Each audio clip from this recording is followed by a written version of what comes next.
Hello everyone, আসসালামু আলাইকুম। কেমন আছেন সবাই? আশা করছি ভালো আছেন। আজকে আবার রেসিপি নিয়ে চলে আসলাম। আজকে আমার রেসিপিটি হলো চিকেন স্যুপ। আশা করছি রেসিপিটি আপনাদের ভালো লাগবে। খুব সহজভাবে চিকেন স্যুপটি তৈরি করে আপনাদেরকে দেখাবো। তাহলে শুরু করি। এখানে আমি প্যানে পানি দিয়ে রেখেছি। এখন এর মধ্যে আমি হাড় ছাড়া কয়েক টুকরা মুরগির মাংস দিয়ে দেব। মুরগির মাংস দিয়ে দিলাম। এখন এর মধ্যে আমি লবণ দিয়ে দিব। লবণ দিয়ে দিলাম, আধা চামচ গোলমরিচের গুঁড়া দিলাম, 1 চামচ আদা রসুন বাটা দিলাম। এখন চিকেনটাকে আমি সেদ্ধ করে নেব 10 মিনিট। 10 মিনিটের জন্য ঢাকনা দিয়ে ঢেকে আমি চিকেনটাকে সেদ্ধ করে নিলাম। 10 মিনিট পরে ঢাকনা তুলে নিলাম, নেড়ে দিলাম। এখন চিকেনটা আমার সেদ্ধ হয়ে গেছে। এখন চিকেনটা ঠান্ডা করে নিলাম। চিকেনটা আমি এই পানির থেকে তুলে ছোটো ছোটো করে ছাড়িয়ে নিব। এখন যে পানিটা আছে তা হলো চিকেন স্টক। এই পানি দিয়েই আমি স্যুপটা তৈরি করে নিব। এখন চিকেনগুলা তুলে নিয়ে আমি ছোটো ছোটো করে ছাড়িয়ে নিলাম, মানে টুকরো করে নিলাম। একটা বাটি নিয়ে নিলাম। বাটিতে আমি 1.5 চামচ কর্নফ্লাওয়ার দিয়ে দিলাম।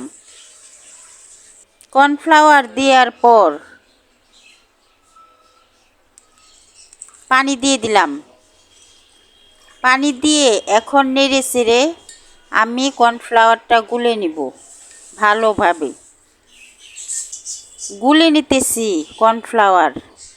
এখন আরেকটা বাটি নিয়ে নিলাম। বাটিতে আমি একটা ডিম ভেঙে ফেটিয়ে রাখবো। একটা ডিম নিলাম।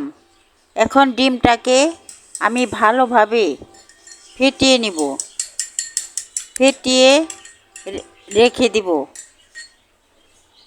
আমি ডিমটা ফেটিয়ে নিলাম। এখন যে চিকেন স্টক আছে তার মধ্যে যে চিকেনটা আমি ছোটো ছোটো টুকরো করে রেখেছি তা আমি দিয়ে দিলাম। চিকেনটা দেওয়ার পর আমি নেড়ে চেড়ে এই পানির সাথে মিশিয়ে নিলাম। 2 চামচ সয়া সস দিয়ে দিলাম। 1 টেবিল চামচ টমেটো সস দিয়ে দিলাম।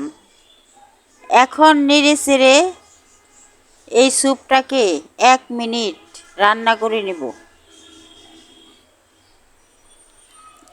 1 মিনিট স্যুপটাকে আমি রান্না করে নিলাম। এখন যে কর্নফ্লাওয়ারটা আমি গুলিয়ে রেখেছি তা অল্প অল্প করে দিয়ে নেড়ে চেড়ে এই স্যুপের সাথে মিশিয়ে দিব।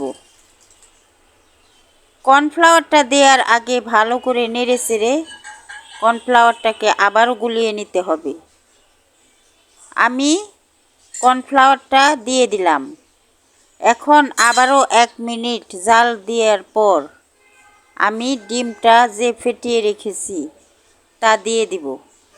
ডিমটা আমি অল্প অল্প করে দিয়ে নেড়ে চেড়ে স্যুপের মধ্যে দিয়ে দিলাম। ডিমটা অল্প অল্প দিতে হবে আর নাড়তে হবে, তা না হলে ডিমটা একসাথে দলা বেঁধে যাবে।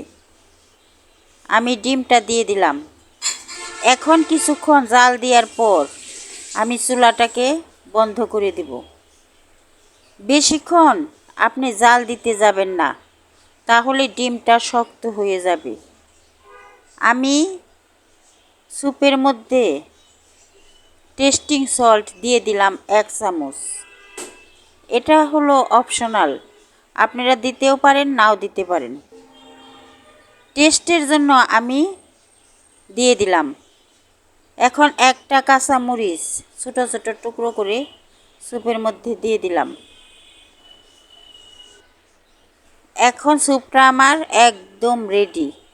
চুলাটা অফ করে দিয়ে আমি এখন এর মধ্যে এক টুকরা লেবু চিপে দিয়ে দিব।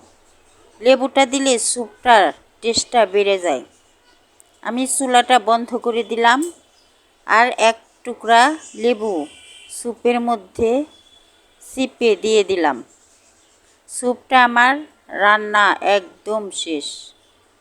এখন আমি চুলার থেকে স্যুপটাকে নামিয়ে নিব। স্যুপটাকে আমি চুলার থেকে নামিয়ে নিলাম। একবার এইভাবে স্যুপটা তৈরি করে খেয়ে দেখেন। আশা করছি আপনাদেরও ভালো লাগবে। যদি আমার রেসিপিটি ভালো লাগে তাহলে আমাকে একটা লাইক দিয়ে সাবস্ক্রাইব করে আমার পাশে থাকবেন। আল্লাহ হাফেজ।